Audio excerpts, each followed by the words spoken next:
Menyepakati Anies sebagai capres nggak sih? Demokrat sama PKS itu udah sepakat Anies itu sebagai capres. Kenapa belum dideklarasikan bahwa Anies adalah capresnya PKS dan capresnya Demokrat? Lalu kemudian mereka mulai menawarkan diri sebagai wakil. Kenapa itu nggak dilakukan? Gitu loh. Kok tiba-tiba langsung duduk katanya mau bikin begini.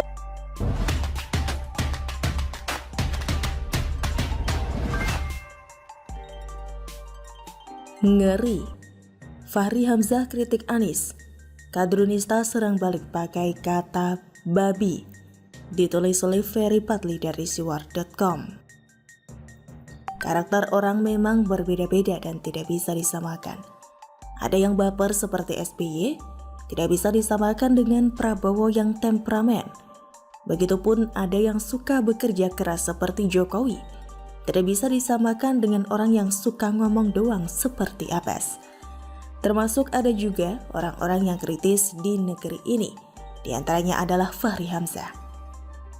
Si Fahri ini awalnya kuliah di Universitas Mula Warman, Kaltim di Fakultas Pertanian. Namun karena jiwanya bukan di bidang pemanfaatan sumber daya hayati itu, ia tidak menamatkan pendidikannya tersebut. Fahri lalu hijrah ke Jakarta dan masuk ke Fakultas Ekonomi UI.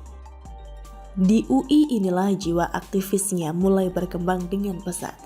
Ia pernah tercatat sebagai Ketua Forum Studi Islam di Fakultas Ekonomi UI, Ketua Departemen Penilaian dan Pengembangan Senat Mahasiswa UI periode 1996 sampai 1997. Dan ketika reformasi bergulir pada 1998, ia turut membidani lahirnya Kesatuan Aksi Mahasiswa Muslim Indonesia atau KAMI. Fahri lah yang menjadi ketua umum KAMI yang pertama. Bersama organisasinya itu, ia turut melawan rezim Soeharto. Beda dengan Fadlizon yang sudah nyaman duduk di MPR saat penguasa Orba itu berkuasa. Nah, waktu dia jadi anggota DPR dulu, si Fahri ini juga getol mengkritik Jokowi loh.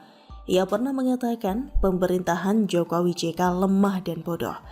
Memberi kartu merah kepada mantan wali kota Solo itu. Mengatakan naskah akademik pemindahan ibu kota negara masih belum baik dan lain-lain. Hanya saja Jokowi tidak baper seperti SBY. Kritikan keras dari Fahri itu dibalasnya dengan penghargaan bintang Mahaputra Nararaya. Tidak berhenti sampai di situ, mungkin karena gak ada lagi yang bisa dikritik, Fahri juga mengkritik partainya sendiri, yakni PKS.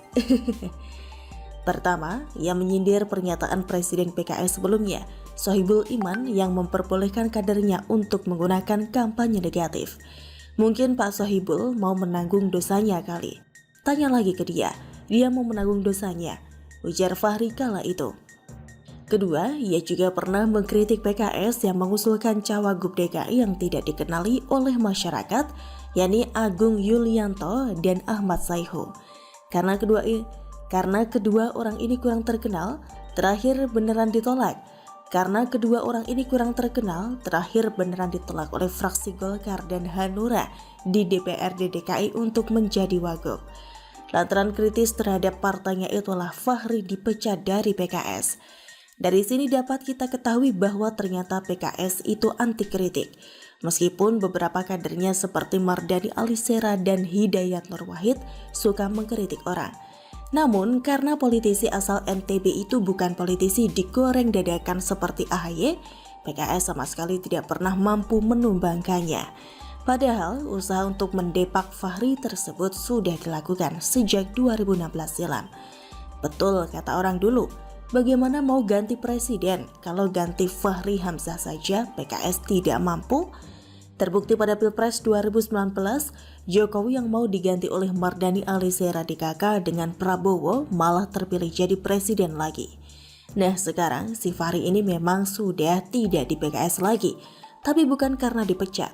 Ia keluar sendiri dari partai itu dan mendirikan partai baru bersama Anies Mata, yakni Partai Gelora. Karena Partai Gelora ini baru didirikan, doi tidak terlalu sibuk. Untuk itu Fahri yang memang tidak bisa diam tersebut nyambi sebagai pengamat politik. Celakanya beberapa pernyataannya menyerempet nama Anies, seperti mantan wakil ketua DPR itu mengatakan, Anies baiknya gak usah kampanye dulu dan sok merasa jadi capres karena waktu pendaftaran capres masih panjang. Jadi belum tentu juga terpilih jadi capres beneran. Kemudian ia menduga bahwa Anies hanya dimanfaatkan saja oleh Nasdem untuk mendulang suara. Pernyataan ini yang mengundang Musni Umar untuk memberikan peringatan yang keras. Mantan Rektor Universitas Ibnu Khaldun itu mengatakan lebih baik Fahri mengurusi Partai Gelora saja daripada ikut campur soal pencapresan Anies. Saya pernah jadi narasumber dalam diskusi yang dilaksanakan oleh Partai Gelora. Saya berharap Bung Fahri membuat pernyataan yang merangkul untuk mendapatkan simpati dan dukungan dari masyarakat, bukan menyerang, apalagi yang diserang Mas Anies, ujar Musni melalui akun Twitternya @musniumar.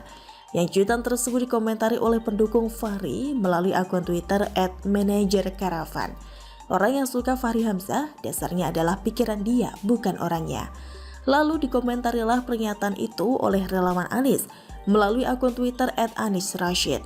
Oi, Bihutan, apa hebatnya pikiran si Fahri? Kalau memang dia hebat, pasti akan masuk dalam survei. Apa yang dikerjakan si Fahri Bongak ini selama di DPR?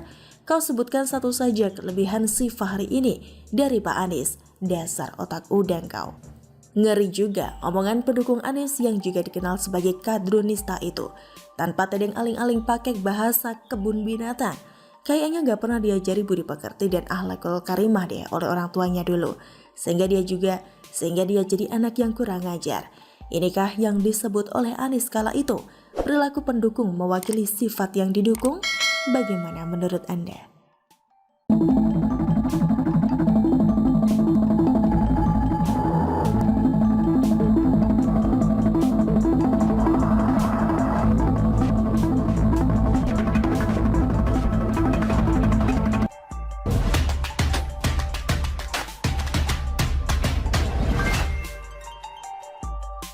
Rizal Ramli disikat Mahfud MD, digelas ngabalin double uppercut, ditulis oleh Syardi dari siwar.com. Ini bermula ketika Rizal Ramli mencuitkan potongan pernyataan yang diduga dilontarkan Mahfud mengenai malaikat yang masuk ke lingkaran kekuasaan bisa menjadi iblis. Rizal membuat cuitan mengenai hal tersebut saat menyikapi pernyataan Mahfud MD terkait Perpu Undang-Undang Cipta Kerja. Penjelasan dari Mahfud MD adalah sebagai berikut. Mahfud menjelaskan maksud pernyataan malaikat akan menjadi iblis bila masuk ke sistem Indonesia itu diucapkannya di masa lalu dalam konteks evaluasi sistem pilkada. Ucapan itu dilontarkan saat Mahfud masih menjadi ketua MK pada 2012. Waktu itu yang saya bilang jika sistem pilkada tidak diubah, maka malaikat pun kalau masuk ke dalam sistem Indonesia bisa jadi iblis. Waktu itu 2012 sebagai ketua MK, saya sampaikan itu sebagai usul agar sistem pilkada diubah. Sebab sistem yang ada mendorong kepala daerah korup